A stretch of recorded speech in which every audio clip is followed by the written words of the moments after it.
started all together so many years ago. Danced in the sunshine and made angels in the snow. Our lives were filled with innocence. Now my most beloved friend, together we grow old. Hello, my name is Bill Grover, and we're here today in Rockport to interview Larry Martin, who has had a very exciting career and is now living in Rockport as an artist. Welcome, Larry. Well, it's good to have you. Well, I spent 43 years here in Rockport. I still, of course, in the eyes of the locals, I'm not a native, and you have to be born here to be a true part of the gang. But still, I'm very happy that I discovered Rockport. And the first day when I saw this place, I said to myself, this is where I want to live till the rest of my life. That's exciting. 43 years too, and yeah. Commitment to that. That's great. Can you tell us a little bit about your background, maybe starting with your childhood in Czechoslovakia? Yeah, well, I had 3 major periods in my life. The first period, of course, is rather unusual for American audience. I spent 14 years in the during the Cold War era as a communist intelligence officer, which of course somehow is connected with my childhood, how I grew up, where I grew up. I grew up in a typical proletarian Czech family. I was very much influenced, even as a child, by the fact of German occupation of Czechoslovakia in 1938-39. Then I never forget the moment in March 1939 when the Germans marched into Prague, and there were hundreds and thousands of Czechs in the windows crying, looking down. We were standing with my mother on the balcony, and I will never forget this mass of German soldiers marching through the streets. And this was the result of betrayal of Czechoslovakia by Western powers, by particularly Britain and France, countries that had treaties with Czechoslovakia. Czechoslovakia was an island of democracy in Central Europe, surrounded by dictatorial regimes, and we had pact treaties with the West that in case of danger they would come to rescue Czechoslovakia. Because the country was actually built according to the American model. President Wilson was largely responsible to endorse the existence of Czechoslovakia, with the first president, Tomáš Garrigue Masaryk, was a big admirer of the American system. Well, anyhow, this left deep traces on Czechs, that they felt betrayed, and this is also the reason why, at the end of the war, there was this political shift toward the left, the sympathy toward Russia, that eventually might become a reliable friend, unlike the West that betrayed this small Central European country. Until the beginning of the war, Czechoslovakia really was a democracy. I will never forget the evenings that we had at home. My mother, in order to help the family survive, she rented 2 rooms of our apartment. They were 2 rooms. One was occupied by 2 Germans, 2 German medical students. The other was occupied by 2 Jews who were from the same village as my father, and eventually one of them married my aunt. And we got together every day in the evening, talking and joking, and it was a marvelous example of this coexistence of Germans, Jews, Czechs, and then came March 1939, and what is ironic, the first 2 who died were the 2 Germans. They were immediately called into the army, and both of them died within 6 months. And then came the Jews, of course, and I have to say that one of them who married my aunt was betrayed by a Czech. He, as a Jew, he was not allowed to travel by train. He wanted to see his wife, and so he traveled on weekends, took off his Jewish star that they had to carry. And when he left the train, somebody saw him and reported him to Germans, and in a week he was dead, and the whole family. So it was very tough, and it was that had great impact on the thinking of many Czechs, including my thinking. I entered the Communist Party in 1946 when I was 15 years old. And my parents, of course, both of them were members of the Communist Party, not activists, but sympathizers with the new trend, new regime. And I studied high school, hoping that eventually I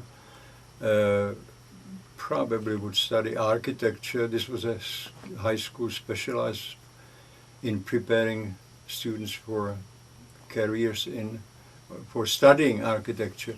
However, I was too much involved in politics, and so after the high school graduation, I studied international law and in the university? At the Charles University in Prague, and then shortly before graduation, I was called to the Central Committee of the Communist Party. The Comrades announced that I would work for the intelligence. It was funny because with me, 42 students graduated with the same degree in international law. Out of these 42, 38 became spies. So it was basically at that time, at that period of the Cold War, school producing highly trained, well-educated spies. Right. So in the beginning, I spent a couple of years in the intelligence, in the evaluation department. I was not allowed for 3 years to work in the most interesting operational department because I married a Jewish girl, and there was in the eyes of the establishment, it was a major sin because, you see, it was a wave of anti-Semitism within the communist bloc, not only in Czechoslovakia. But if you look at Russia, what happened in Russia, what happened in Hungary, what happened in Poland, there was a strong wave of anti-Semitism influenced by Stalin. It was a political communist thing that Czech culture didn't have that didn't have that, no. Right. It was actually during the pre-World War II Czechoslovakia, the Jewish cultural element was quite strong. That was like Franz Kafka, lived in Czechoslovakia. So that was one of the first conflicts I had with the establishment. Finally, they allowed me to marry a Jewish girl, but I had to prove my loyalty by serving for 3 years in the evaluation department. And when I passed the test, finally, I was transferred, and my major specialization was German-speaking countries. Right. West Germany, Switzerland, Austria. I spent then a couple of years operating in Berlin and also witnessed the building of the Berlin Wall, which was another conflict within my thinking, because the socialist sort of to justify this in my own mind, that what the official East German propaganda said, that they just wanted to prevent Western spies to enter East, was just nonsense. Because the reason was that East Germans were using Berlin as an escape tunnel or escape way. Berlin was still an open city in 1961. This was the reason why they built the wall, because between 1957 and 1961, during 4 years, almost 5 million East Germans escaped. So if this would continue, there wouldn't be much left in East Germany. So that was to prevent the escapes from East Germany. Let's back up a little bit, because while you were in college studying for the law degree, you got an assignment to go to Korea. Is that at the end of it was during the last year of studies, Czechoslovakia became a member of the Neutral Nations Repatriation Commission, consisting of Switzerland, Sweden, India, Czechoslovakia, and Poland, and sent about 50 lawyers to Korea who were supposed to oversee this handling of 20,000 or 22,000 prisoners of war from China and Korea who didn't want to go back, and about 20 Americans who refused to return to America. And they were supposed to come in front of the commission of 50 sub-commissions to handle it and express freely whether they want to go home or not. But the whole process failed, and only about 1,000 people had the chance to do that. And most of them then returned, Chinese went to Formosa, to Taiwan, and the Koreans who didn't want to go to North went to South Korea. Right. So that probably attracted the intelligence people, that experience that you had. Actually no, because out of the 42 students who graduated with me from Charles University with a degree of international law, 38 became spies. Wow. So it was like university education specialized to produce dedicated communist spies. So now in what is it, 1950s? 1954 when I graduated. Right, you're now in the intelligence, and we should fast forward to 1968 when things started to change. Yeah, well, there was one very important period in my intelligence career. In the mid-1960s, I was named to the deputy commander of the Disinformation department. That is a department specialized in designing disinformation games, that is, how to deceive the opponent during the Cold War about various military aspects, political aspects, or economic problems of the East, bringing the West to wrong conclusions about certain issues. And this was a department that was, in some cases, highly successful, playing upon the existing anti-American biases that existed in not only in developing countries but also in Western countries, Western Europe. So this was disinformation about the East? No, not only East. This disinformation about anything military, like, to give you an example, in 1964 the Czech government decided to release any German living in Czechoslovakia, because there were about 200,000 Germans still living who were not expelled in 1945-46.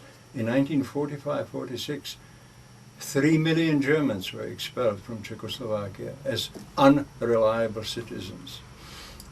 And only those Germans who could prove that they were anti-fascist were allowed to stay. They became second-class citizens. They were very unhappy, in spite of the fact that they were anti-fascists. But they couldn't leave. But they were not allowed to leave until 1994, when the government thought, well, maybe let them go, and we'll clean up our background. Right. And so all of them decided to go to the West Germany. And that was the moment when the Disinformation department stepped in and recruited several hundred of these Germans as spies. But they were recruited for disinformation purposes. They received instructions what to do, how to handle themselves, what were the major objectives, purposes, etc., etc. And these people were, of course, anti-Czech, anti-communist. So there was an assumption that immediately after crossing the borders, they would immediately say, oh, I'm so happy to be in the West. This is what the Czech bastards want me to do. And the West Germans said, well, that's very nice of you that you are a loyal German citizen. And then 10 of them came, then 100 of them came, then 500 of them came with the same story. And then the West German security establishment came to the conclusion that this was the major espionage offensive in the history of the Cold War, and they allocated all their means and everything at this group of people who were actually loyal German citizens, while the real spies were able to operate freely and for many, many years. And this is an example this is an example of a disinformation game that usually doesn't have any publicity. This is a game conducted under the surface by one elite against the elite of the opponent. Right. That's interesting, and that happened in '64, and you continued in that capacity until '68, right? Until '66, when I was sent to operate in Austria, in Vienna, under the diplomatic cover as the press attaché of the Czech embassy, and witnessing the Soviet invasion of Czechoslovakia, and that at that time decided to quit. It was the time of the democratization of the Czech system, which of course was considered a dangerous concept by the Russians. That's why they invaded Czechoslovakia. And that was the moment when I decided to go into exile, and I asked the American government for political asylum. And your wife, now is your second wife, yeah. right, was part of that choice, that Yes. decision that you made? Yes, Because, yes. She wanted to go to Sweden, but I was able to convince her that it wouldn't work, because that we wouldn't last in Sweden too long. Sweden was very deeply influenced and penetrated by communist intelligence, just like Austria. Right. Austria was a territory that was very easy to handle by communist intelligence agents. So now you're making a choice based on security. That there is a threat for Yes. To your life. So you're trying to find a way to leave the intelligence service of Czechoslovakia and move to another country and essentially become neutral, right? Yeah. Yeah. So. And coming to the United States, where I spent about a year in Washington, D.C. being debriefed, and then thinking about starting a life of my own. And of course knowing that I would be hunted until the rest of my life. And I was, of course, right. In 1972, the military court in Prague sentenced me to death in absentia. I succeeded in establishing myself as a teacher. And I, from moment one, I had to be open with my students and with the university authorities. In the United States, you cannot play this kind of game. You know, if I try to conceal my past, I wouldn't last. That would, sooner or later, it would become known, and it would become a major affair that would hurt me. So that meant that I had to be open, which means that immediately Prague knew where I was and what I was doing. And that also gave me certain protection, because they knew if they do a wet operation, that is either kidnapping or assassination, immediately it would be known who did it and why, and it would have certain consequences. So it was also kind of a protection, this openness. You're in Washington, D.C. for a year, being debriefed by the U.S. government, and your wife then, as I understand it, gets a job in Gloucester. Well, when we came out, not when we were still in Washington, D.C., she was with me, but when we moved out, she was able to get a job as a researcher in a lab, because before going into journalism, she was a television reporter back in Czechoslovakia. She studied medicine for 3 years, so she got the job very soon. And I moved to Rockport, opened a small gallery on that Versky Neck, which failed, and then was lucky to meet a guy who was chairman of the journalism department at Boston University, who offered me a lecturer's position, teaching a course on international press. And then the university next semester offered me an assistant professor position, which I gladly accepted. Right. And you made a career of this yes, of and I spent 29 years teaching. Yeah. And you had some pretty exciting students too, right? Yes, I did, and it was, frankly, I think it was the best period of my life. In the beginning, I was, when I started teaching, there was one condition. The dean said, I know that you would like to teach all courses dealing with international affairs and press and media, but there is one condition. You will teach one undergraduate course about history and principles of American journalism. And at that time I didn't know anything about the history of American journalism, but I willingly and gladly accepted. And the first 2 years, of course, I was 2 lectures ahead of my students, but eventually it became one of my favorite subjects, and I had great fun then. It was like getting a brain massage every time I entered the room. It's wonderful, isn't it? Yes. Teaching is an extraordinary thing. So you're teaching now a course in journalism. I taught 2 major courses. One dealt with international press system around the world, propaganda in international relations, disinformation and the press.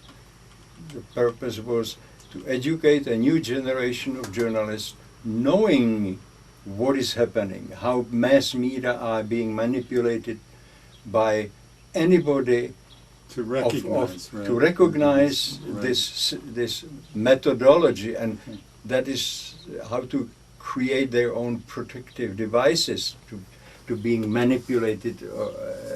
So that was the major purpose. And the second area of expertise was methodology of journalism research, because basically methodology of intelligence service research and journalism is about the same. Right. So basically, educating investigative reporting, investigating reporters. So that was another major field of expertise. And you 3 of your students have become Pulitzer Prize winners? A number of them became Pulitzer Prize winners, including, for example, Mark Thompson, who wrote a series of articles about the crashes of military helicopters and the problems they had, mechanical problems they had. It was a very outstanding series. During my educational career, I think that my work was well received. I retired as a professor emeritus, which was the recognition by the university. Mm-hmm.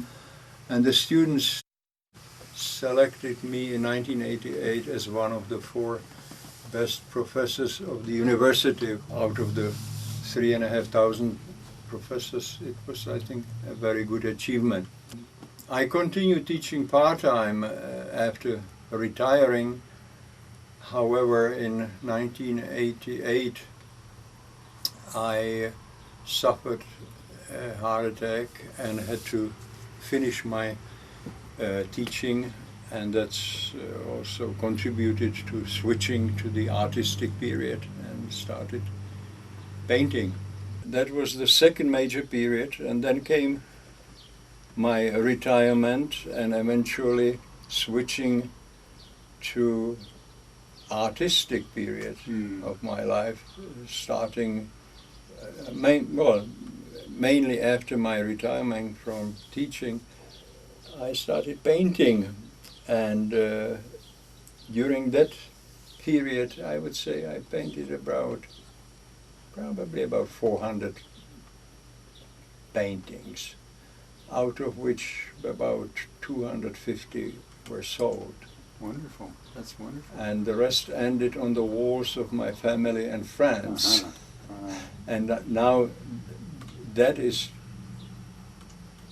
I cannot do, because now whenever I offered something to my family, they say, well, there's no space on the wall. So. My partner is an artist, and we have that problem too. Her daughter says, don't bring me any more paintings. Yeah. No more place for them. When you had the little gallery shop, Yeah. did that tweak your interest in painting, or was that just a It business? was no, it economic was a business? strictly business, strictly Okay, to so- survive, and I was not successful. Okay, so then after your retirement from Yes, teaching, yeah. and you've been influenced by 2 artists? That, I was influenced by the Czech artist Josef Lada, who illustrated the famous Czech book The Good Soldier Švejk, dealing with a Czech soldier in World War I, and then by an Austrian artist, Hundert was a very well-known European artist who died about 8 years ago or so. Both are contemporary artists. Well, Lada died in the 1950s, Okay. and Hundert was died about 8-10 years ago.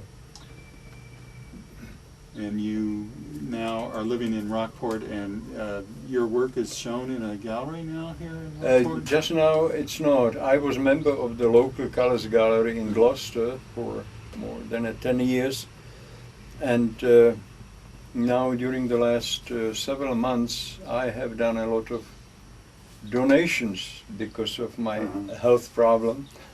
I donated some paintings to the explorers. I donated a series of paintings to Huntington disease research. Okay. That was last Saturday here in Rockport. To juvenile diabetes and few other good causes. Right. And also the explorers, you've done some teaching? Or In you've the done last 2 lectures? years, yes, I taught a course, several lectures dealing with international disinformation and propaganda, and I think that it was well received. You certainly lived in the right town for painting. This is Yes, an that's right, extraordinary yeah. place for painters. Yes, it is. Yeah. Not only is the light perfect, but I think just And the atmosphere. not only painting. I sound like a local patriot, which I am, but the fact is, if you would take any town in Europe of the size of Rockport, 7,000 people, Mhm. and compare what Rockport offers versus any other place in Europe that is in the field of music, sculptors, painters, lecturers, etc., etc. There is no comparison. It is a small town offering enormous variety of cultural activities. It's amazing. That's wonderful. The topics of my artwork, there you can see two distinctive categories. One is, of course, the ocean, fish, fisheries, fishermen, anything dealing with water. And the second is Prague, my native city, the architecture. And I think a number of people mentioned something that I do deliberately. There is an element of humor in some of my paintings that is visible. And it's probably, that is something, I like fun, I like humor. And even sometimes when I'm looking at the period of my involvement in intelligence and the Cold War, I can see also the commedia side of it. Right. But probably it's not a very good story for public viewing, but in the early 1960s, the headquarters of the Czech intelligence called to Prague secretly an agent who worked in Berlin, in West Berlin. And he was officially a Nazi, member of the Nazi movement, neo-Nazi movement. And during the war he served as an SS officer. And he was directed by a colleague of mine in Berlin, who was his case officer. And according to the rules, you see, this is one of the idiotic side of communist intelligence. Theoretically, agents, although most of them were blackmailed into the role that they played, were supposed to be ideologically educated so that eventually would become convinced communists, which was of course total nonsense. However, there were some officers of the service, particularly the younger ones, who followed the orders. And now this guy, this rough and tough guy, came to Prague to be instructed in new objectives. And I had a session with him, and then I said, so is there anything that you would like to mention to what you don't like, or there's some problem? And he hesitated, and he said, you know, you should say you're a guy in Berlin that, you see, I see him regularly, but we meet always in men's rooms. And we are standing next to each other, and I give him the film, and he puts it into his pocket, and then he starts these long Marxist-Leninist lectures. And I'm standing there, and then, you know, now I'm known in the Berlin as one of the guys, and I'm approached as a famous homosexual. So do something about it. That's funny. That's very interesting. In 1972, the military court in Prague sentenced me to death, which I expected. And then when the communist regime collapsed, the same military court lifted the sentence, declared that what I did in after 1968 was the right thing to do, and declared that I was right and that it deserves respect. At that time, I arranged a celebration at Boston University and invited a group of students and my colleagues to celebrate with me a re-entering of the society of decent human beings. So now you're at a point in your life that you're making some choices that are, interestingly enough, being forced upon you about around your health. Can you talk a little bit about that? Yeah. During the last 16 years, my health has deteriorated. I had first cancer, prostate cancer, and then later colon cancer. And during the last several months, it has been established that it has penetrated some of the vital organs, the kidney, lungs, and my bones. So the estimate is that probably I have a few months to live. So I try to use the time and mainly do painting. I just relaxed, sit here. This is my studio. I sit here, paint, listen to Czech music, and I think I feel all right. Actually, I'm 81 years old. I had, I think, a rich life. So I'm relaxed and I'm in peace with myself. Mm. And you're still painting. I'm still painting. That's wonderful. Yeah. My family, that's the only problem that I have, that is the communication with my family. That is, the family is overseas, so it's a long distance. My son and 7 grandchildren are living in Israel, and my daughter is living in Prague, and also there's one of my grandsons is living in Prague. My daughter is a medical doctor and the grandson is studying medicine. My first wife was a doctor, was a surgeon, so it is in the family. Mm. The medical profession is in the family. And my son had a great career in the Israeli Air Force, retired as a lieutenant colonel, and one of the best pilots of Israel. And I'm very proud of him. About a decade ago, I had a unique chance when I was traveling to Israel in 747 from New York, and the plane was piloted by my son.